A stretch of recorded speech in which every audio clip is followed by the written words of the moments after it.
Öncelikle bir Lozan'a gidişe dair bir şeyler söyleyeyim.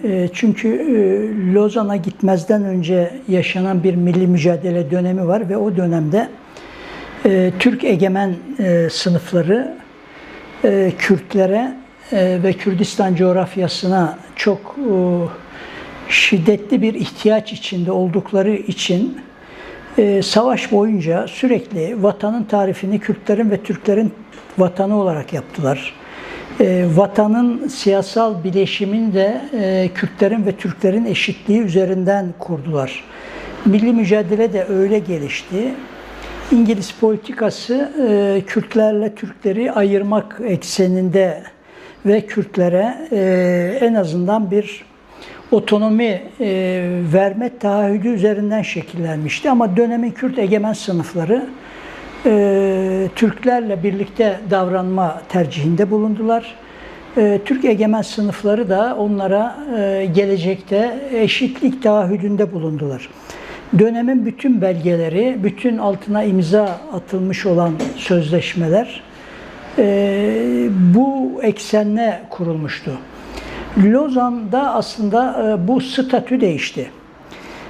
Lozan aslında iki bölümden oluşan bir müzakere süreciydi. Birinci müzakere sürecinde işte Türkiye Millet Meclisi'nin baş delegesi İsmet İnönü sürekli meclisin ve kendilerinin Türklerin ve Kürtlerin temsilcisi olduğu üzerinden kurmaya çalışırken İngilizler ısrarla meclisteki Kürtlerin gerçek anlamda temsilci olmadıklarını ve dolayısıyla Kürtlerin haklarını ancak kendilerinin savunacağını tezini işledi. Fakat uzlaşmazlık bir dizi nedenle uzlaşmazlık sonucunda Lozan'a ara verildi. İkinci sefer başladığında İsmet İnönü ve Mustafa Kemal açısından şu netleşmişti. Biz İngilizlerle anlaşacağız. İngilizlerin istediği Musul petrollerini İngilizlere bırakacağız. Buna karşılık bizler de İngilizlerle stratejik bir ittifak elde edeceğiz. Şimdi bunun aslında bazı belirtileri meclise yansımıştı ve mecliste bu konuda şiddetli tartışmalar oldu ve mecliste gerek Kürt delegeleri, milletvekilleri gerekse de bazı Türk milletvekilleri İsmet İnönü'nün Misak-ı Milli taahhüdünü sattığını, Musul'u İngilizlere bırakacağını, dolayısıyla baş delegelikten ayrılması gerektiğini söylediler. Fakat İsmet İnönü bir taktik olarak meclise söz verdi. Ben Misak-ı Milli'den asla vazgeçmeyeceğim.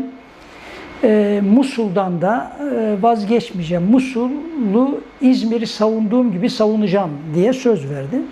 Fakat daha sonra meclisin bilgisi haricinde Türk delegasyonuyla İngiliz delegasyonu anlaşma yaptılar. Bu anlaşmada Türkiye kapitalist yoldan ilerleyeceğine söz verdi. Yani İngilizlerin iki temel korkusundan bir tanesi olan acaba Türkiye Sovyetlerle mi ittifak yapacak korkusunu kırdı.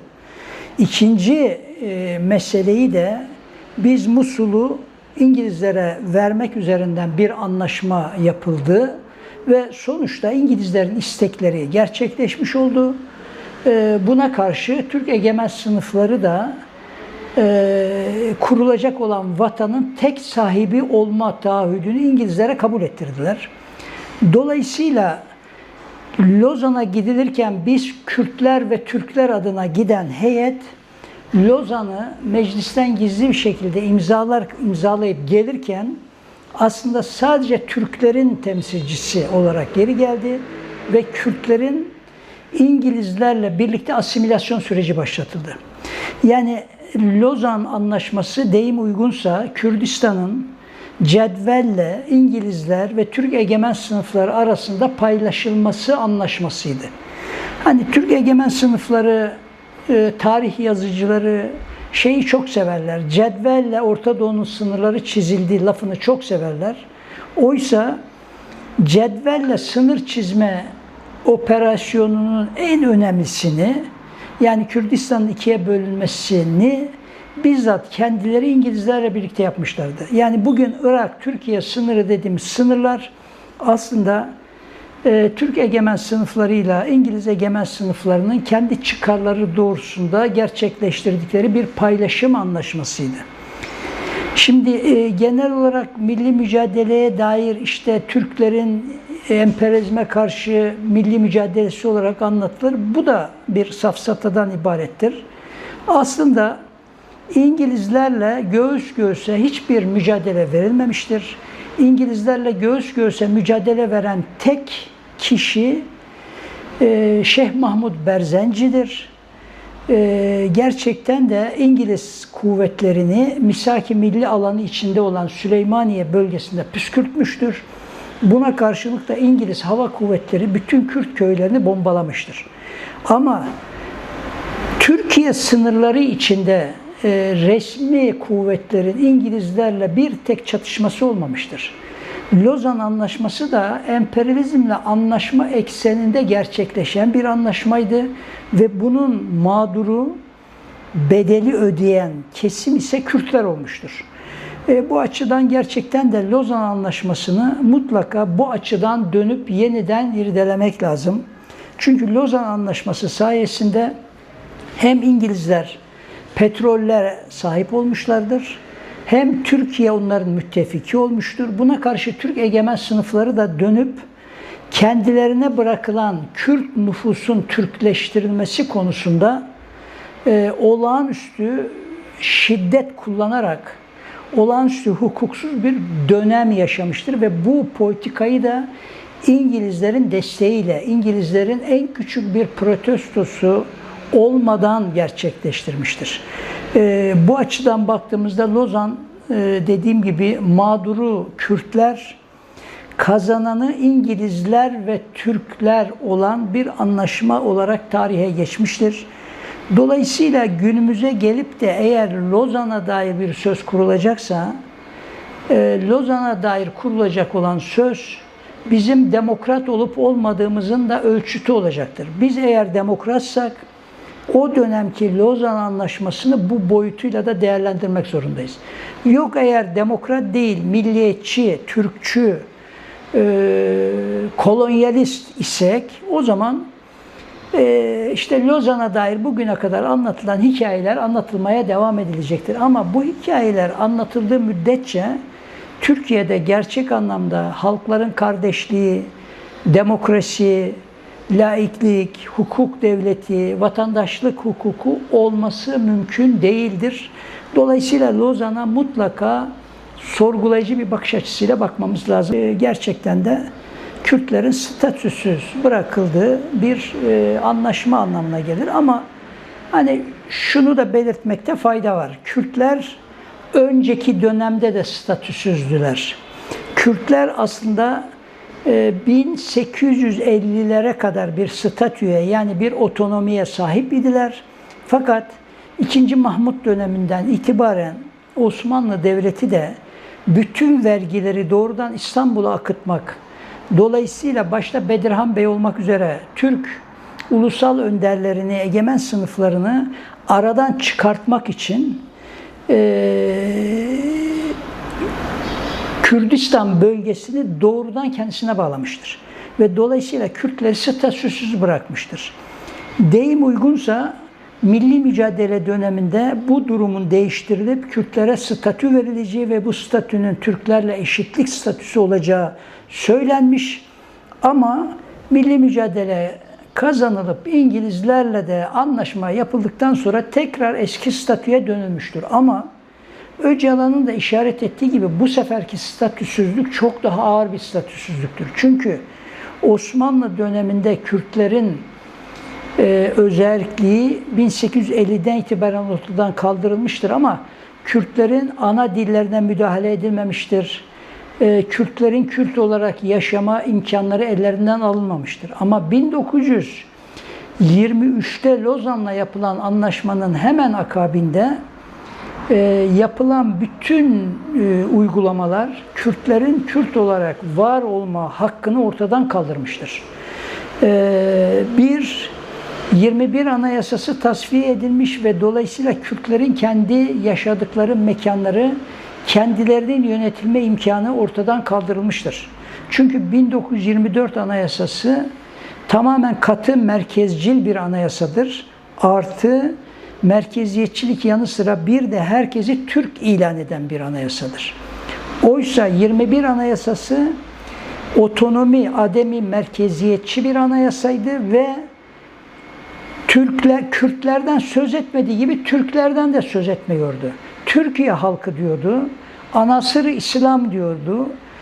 Dolayısıyla da Kürtler açısından ciddi bir gelecek hayali kurma imkanı sunuyordu. Ama 24 Anayasası hep ortadan kaldırıldı ve giderek önce Kürtlüğün inkarı, vatanın sadece Türklüğe ait olduğunun ilanı, arkasından Kürtçe devlet dairelerinde iş yapma imkanının imkansız hale getirilmesi, bir müddet sonra da sokakta Kürtçe konuşma dahil olmak üzere her şeyin yasaklanması üzerinden tam anlamıyla bir inkar ve imha politikası başlatıldı. Bu politika İngilizlerle yapılmış anlaşma ve İngilizlerden alınmış olan taahhütlerin desteğin sonucu gerçekleşen bir anlaşmaydı. Yoksa o dönemin Milletler Cemiyeti'nin bir numaralı hakimi olan İngilizler eğer bu politikaya onay vermeselerdi, bugün ne Kürdistan'ın bölünmesi ne Kürtlerin bu kadar rahat bir şekilde inkar ve imhasına gidilmesi mümkün olmayacaktı. Ama emperyalistler kendi çıkarlarına baktılar. Çıkarları da Türk egemen sınıflarıyla birlikte Türkiye'nin bütünü üzerinde sömürü gerçekleştirmek, Musul'u almak, Türkiye'yi Sovyet müttefiki olmaktan çıkartmak olduğu için bu anlaşmayı seve seve yaptılar ve dolayısıyla Kürtlere ödetilen bedel sadece milliyetçi, Türkçü kesimlerin değil, aynı zamanda İngiliz emperyalizminin ödettiği bedeldir. Buradan bakıldığında süreç daha gerçekçi bir şekilde okunacaktır. Süreç başarılı olursa kuşkusuz hem Lozan'da hem daha sonraki dönemlerde gerçekleştirilen yıkım ciddi anlamda püskürtülür. Ama hani sürecin tam anlamıyla başarıya ulaşmasının koşulları şu anda var mı diye sorarsak kendimize, henüz daha bu koşulların olmadığı kanaatindeyim. Esasen Öcalan'ın kendisi de zaten şimdi sadece bir nefes alacağımız, kapıyı açacağımız, işte yasal siyaset yapacağımız bir kapı açmak istiyorum diyen bir yerde duruyor. Yani o da aslında ana dil sorununu, çünkü Kürt sorunu esas olarak bir ana dil sorunudur. Kürt sorunu diğer ulusların yaşadığı tüm halkların Kürtler tarafından da kullanılması sorunudur. Ama bunun koşulları ne yazık ki şu andaki mevcut güç dengelerinde yok. Öcalan da bunu gören bir yerden hiç olmazsa mevcut her şeyi yasaklayan atmosferi değiştirelim, bundan sonrasını biz kendi gücümüzle yaparız diyen bir yerden siyaset yapıyor ve bence de doğru yapıyor. Yani sırtında yumurta küfesi olmayanların bu yaşanan sürece sürekli eleştiri, daha doğrusu sürekli aşağılama yapmasının maddi koşulu yoktur. Bugün eğer gerçekleşebilirse en azından işte mevcut kayyum politikalarının geriletileceği, dağdakilerin geri geleceği, hapishanede tutulanların serbest bırakılacağı ve dolayısıyla Kürt siyasal hareketinin de yasal ve hukuki zeminde siyaset yapılacağı bir atmosfer Türkiye'nin demokratikleşmesi için de Kürt halkı için de büyük bir kazanımdır ve bunun değerini bilmek lazım. Yani üst perdeden yapılan eleştirilerin bence bir karşılığı yok. Ama koşulların zannedilenden daha olumsuz olduğunu da görmek lazım. O nedenle dikkat edin, 2 yıldır doğru düzgün bir ilerleme olmadı. 2 yıldır süreç bıçak sırtında yürüyor. Bu önümüzdeki hafta içinde çıkma ihtimali olan çerçeve yasanın da Kürt hareketinin ve Türkiye'nin demokrasi güçlerinin beklediği gibi gerçekten gerçek bir çerçeve yasa olup olmayacağı konusunda benim şahsen çok büyük kuşkularım var. Yani gerçek bir demokratik yasanın, gerçek bir yol açıcı yasanın çıkabileceğini çok zannetmiyorum. Çünkü mevcut koşullarda hem barış yeterince toplumsallaştırılamadığı, hem Türk halkının daha doğrusu Türkçülüğün etkisini kıramadığı bir dönemde bulunuyoruz. Hem de mevcut iktidar her şeyi kendi iktidar çıkarı için yapıyor. Dolayısıyla iktidar bir çözüm süreci yapmak zorundaydı. Bazı adımları attı ama gerçek bir çözüm süreci yapmaktan da yana değil.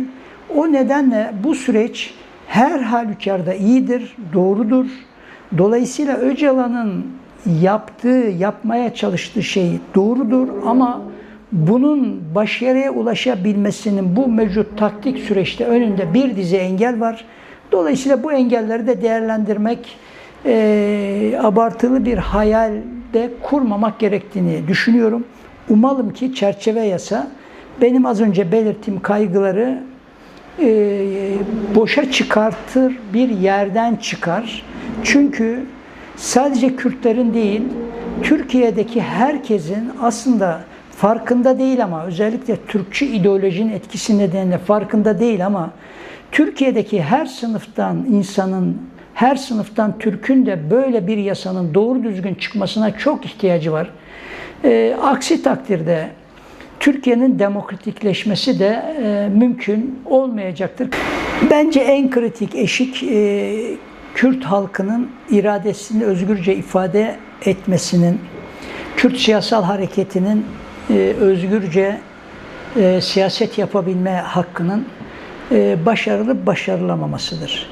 Bunlar eğer sağlanabilirse, yani işte gerek bu çerçeve yasa, gerek bu çerçeve yasayı izleyen zaman içinde erken veya geç ama gerekli adımlar atılabilirse ben inanıyorum ki ondan sonraki kapıları tarih içinde, zaman içinde çözmek mümkün olacaktır. Çünkü aslında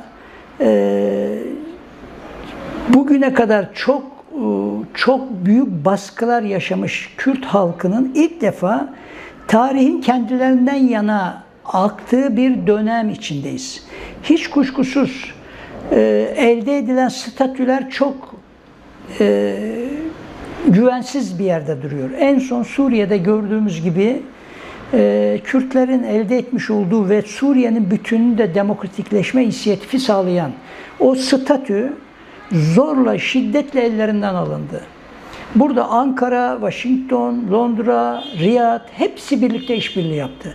Yoksa Şam'daki mevcut iktidarın asla başaramayacağı bir durumdu. Fakat Kürtlerin kazanımları ellerinden alındı. Kürtlerin kazanımlarının ellerinden alınması Suriye'nin demokratikleşme imkanını da ortadan kaldırdı. Dolayısıyla bu deneyden, bu pratikten ders çıkartacak olursak aslında ortada taktik düzeyde Kürtlere hak vermek istemeyen bir statü var. Ama stratejik düzeyde baktığımızda bugün Kürtler artık Lozan günlerinde olduğu gibi değillerdir. Bir ulusal bilince sahiplerdir, ulusal bir örgütlenmeye sahiplerdir. Aralarına çizilen sınırlar, mayın tarlaları, dikenli tellere rağmen onları aşan bir ulusal kurumlaşma gerçekleştirmişlerdir. Dünya demokrasi güçlerinden çok ciddi müttefikleri vardır. Türkiye örneğinde gördüğümüz gibi bütün kayyum atamalarına rağmen halk ellerinden alınacağını bile bile gidip Kürt siyasal hareketine oyunu vermektedir.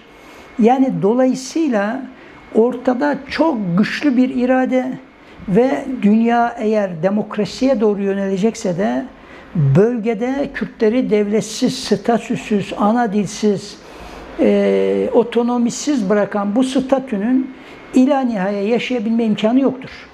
Dolayısıyla bu açıdan baktığımızda bugün Öcalan'ın çok az şey istiyor olması, hatta zaman zaman hiçbir şey istemiyormuş gibi görünmesi birileri tarafından bir işbirlikçilik olarak okunuyor ama aslında doğrusu gerçekte tıkanmış olan sürecin önünü açmaya yönelik çok önemli bir diplomatik hamledir. Çünkü Kürt ulusal örgütlenmesi sonraki kapıları, sonraki engelleri bu engelden sonra açabilecek bir özgüvene, bir fiili duruma sahiptir. Bu nedenle ben bugünkü mevcut sürecin desteklenmesi gerektiğini, ona yönelik eleştirisi olanların da pozitif bir yerden eleştiri yapması gerektiğine inanıyorum. Aksi yorumlar, üstenci, akıl verici, aşağılayıcı, eleştiri gibi gözüken aslında karalamacı yaklaşımların ne Kürtlere ne Türkiye'nin demokrasisine en küçük bir katkısı olmayacaktır kanaatindeyim. Dolayısıyla da umalım ki bu süreç daha hızlı, daha tanımlı bir şekilde yoluna girmiş olsun.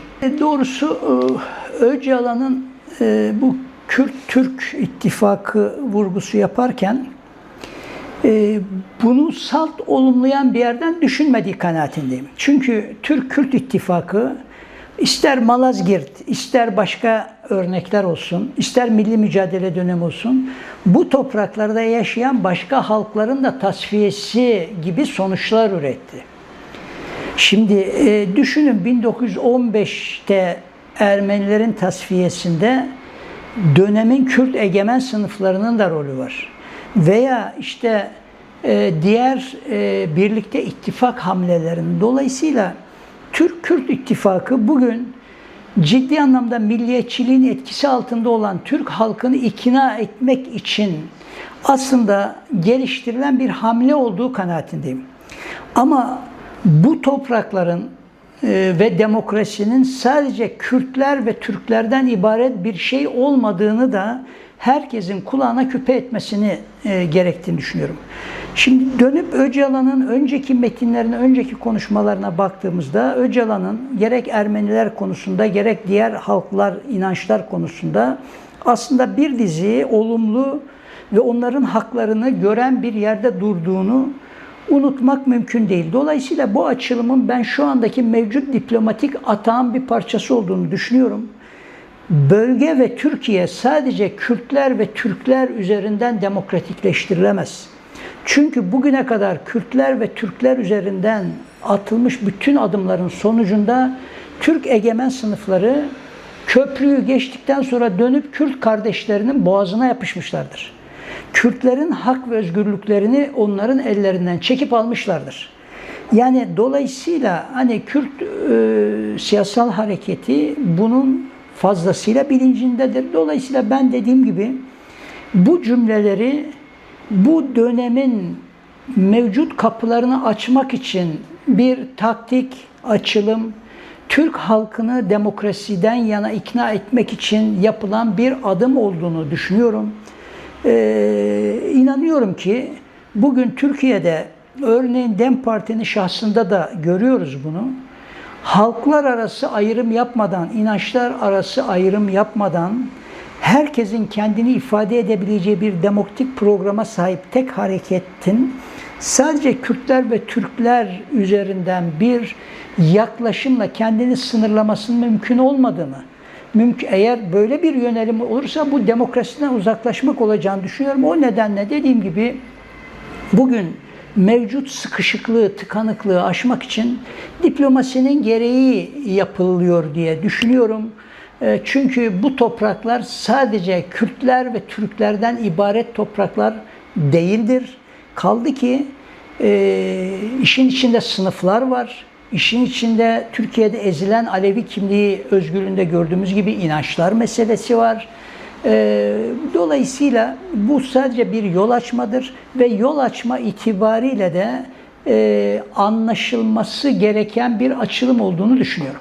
İngiltere'nin tarihsel rolünü en başta Lozan Anlaşması ekseninde ve Kürtlere işte başta 1925 olmak üzere 1930'da, 1937-38'de uygulanan kırımlara karşı sessizlik politikasında çok net olarak gördük. Ama bu işin sadece İngiltere ile açıklanması hele güncel durumda mümkün değil.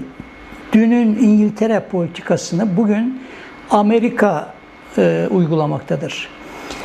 Dünün İsrail koruması İngilizler tarafından yapılırken bugün İsrail'in korunması ve yayılmacılığı Amerika tarafından desteklenmektedir. Dün Suriye'de Kürtlerin kazanımlarının tasfiye edilmesinde bugünün İngiltere'sinden daha çok bugünün Amerika'sı rol oynamıştır. Dolayısıyla burada bir emperyalizmin kendi çıkarları ekseninde bir davranışı söz konusudur. Hiç kuşkusuz bölgenin en büyük dördüncü halkı olarak vatansız bırakılması, statüsüz bırakılması, daha ötesi devletsiz bırakılması gerçekten de Kürtlere yönelik çok ağır bir kırımın, çok ağır bir inkarın uygulandığını bize gösteriyor. Ama bu politika dediğim gibi aynı zamanda İran'ın, aynı zamanda Suriye ve yani Esad Suriye'si ve Saddam Irak'ının ve tabii 100 yıllık farklı iktidarlar döneminde Türkiye'nin devlet politikasıdır. Dolayısıyla Kürtlerin yürüteceği diplomasi bence sadece Türk egemen sınıflarıyla uzlaşma ekseninde ve anti-İngilizlikle sınırlanmamalıdır. Bugün Kürtler karşılarına çıkacak her türlü imkanı kimsenin işbirlikçisi olmadan bence yürütmekten imtina etmemelidirler. Bugüne kadar gördüğüm kadarıyla Kürt siyasi hareketi de bunu yaptı. Yani örneğin Suriye'de bir statü elde etme sürecinde örneğin Amerika ile politik işbirliği yaptı. Ama Amerika'nın işbirlikçisi olmadan yaptı bunu. Kendi programını olduğu gibi koruyarak ve savunmaya devam ederek yaptı. Dolayısıyla bana kalırsa salt İngiliz karşıtı, salt İsrail karşıtı ve Türkiye egemen sınıflarıyla birlikte yol yürümek üzerinden bir anlatı Kürtlerin hareket kabiliyetini kısıtlayan bir sonuç üretebilir. Ben bunun yerine Kürt hareketinin şu anda mevcut göstermiş olduğu kendi halkıyla bütünleşme kapasitesinin yüksekliğine de güvenerek bölgeye önerdiği örneğin demokratik konfederalizm, örneğin ortak vatanda demokratik cumhuriyet gibi önermelerle bölgedeki bütün sıkışıklıkları çözen biricik programın sahibi olarak yoluna devam etmelidir. Eğer süreç içinde başkaları ona imkan sağlayacaksa o imkanları değerlendirmekten de geri kalmamalıdır. Burada asıl olan sorun kimsenin işbirlikçisi olmamaktır. Nitekim bugüne kadarki pratik de bunu gösteriyor. Kimsenin işbirlikçisi olmadan kendi halkını ayağa kaldırma, onarma, örgütleme, ulusal bilincini geliştirme, seçimse seçime girme, başka yol yöntemlerse onları yapma ama sonuçta bugün Orta Doğu'nun en büyük haksızlığı, en büyük hukuksuzluğu olan Kürtlerin statüsüz kalma konumunu ortadan kaldırmaya yönelik iş yapmaktır. Dolayısıyla ben burada doğrusu sözünü ettiğiniz sorudaki çerçeveden daha ötede düşünmekten yanayım. Ve zaten ortak vatan tezi de aslında sadece Türkiye ile sınırlı değil. Suriye ile, Irak'la, İran'la. Dolayısıyla orada ekilmiş olan milliyetçilik, orada ekilmiş olan dinciliği geriye püskürtüp onun yerine halkların eşitliğini, inançların eşitliğini dolayısıyla bütün bir bölgenin konfederal bir demokrasiye kavuşması perspektifinin hareket kabiliyeti açısından, çözüm üretme kapasitesi açısından daha işlevsel olacağını düşünüyorum. Bu demokratik konfederalizm, az önce işaret ettiğim ortak vatanda demokratik cumhuriyet tezleri aslında bu kumpasa karşı bölge çapında bir çözüm önerisidir. Bakın Türkiye, Suriye, Irak ve İran'dan bugüne kadar ortaya çıkan öneriler hep ulus devletçi olmuştur. Hep milliyetçi dayatma olmuştur. Hep asimilasyon, gerilim, yasak ve yer yer savaşlar olmuştur. Keza bunun yerine işte son dönemlerde yükselen siyasal İslamcı önermeler de aynı şekilde, siyasal İslamcı önermeler de aynı şekilde hep gerilim, toplumu bu sefer din eliyle tektipleştirme, hep sürekli öteki mezhepleri düşmanlaştırma olmuştur. Ve dikkat edin, ister milliyetçi, ister dinci bütün çözüm önerileri dönüp dolaşıp hepsi emperyalizmle, işte İngilizler hakimse İngilizlerle, Amerika hakimse Amerika ile işbirliği yapmıştır. Türkiye'nin NATO üyesi olduğunu bu vesileyle hatırlayalım. Türkiye'den emperyalizmin pek çok sayıda üssüne sahip olduğunu, çok uluslu sermayeye kapılarının sonuna kadar açık olduğunu bu vesileyle hatırlayalım. Dolayısıyla Kürtlerin dışında gelişen bütün öneriler Orta Doğu'nun sorunlarını çözme yeteneğine sahip değildir. Bu kanıtlanmıştır. Bu gerilim üretiyor, demokrasi getirmiyor. Ama Kürtlerin önerdiği çözüm ise aslında halkları, toplumları, insanları, kadınları ve erkekleri, inançları esas aldığı için bu sınırları, bu işte yukarıdan aşağı dayatılan sahte tarih tezlerini reddettiği için, onun yerine toplumların haklarını, hukuku koyduğu için aslında bölgeye çok anlamlı bir çözüm paketi önermektedir. Bugünkü koşullarda bu paket hayata geçemiyor. Çünkü hala öbürlerinin elinde çok daha fazla üniversite, silah, koşullanmış insan, televizyon falan var. Ama gidişat nereye doğru derseniz gidişat bu yönde olmak zorundadır ve Kürtlerin bölgeye önerdiği çözüm eğer diğer halklar tarafından, Türkler, Araplar, Farisiler tarafından kabul edilebilirse, kabul ettirilebildiği oranda, ki barışın toplumsallaşması tam budur, kabul ettirilebildiği oranda aslında Kürtlerin önerisi bütün bir bölgenin bütün kanayan yaralarını tedavi edecek biricik çözüm paketidir. Dolayısıyla her demokrata, ister Kürt olsun, ister başka bir şey olsun, bu çözüm paketini halklar arasında ikna etmeye çalışan bir çaba olmalıdır diye düşünüyorum. Burada büyük bir çözüm, büyük bir barış imkanı, büyük bir demokrasi imkanı vardır. Umalım ve dileyelim ki bu bizim zannettiğimizden daha erken gelsin. Umalım dileyelim ki mevcut kaygıları geçersiz kılacak bazı gelişmeler en kısa zamanda gerçekleşsin.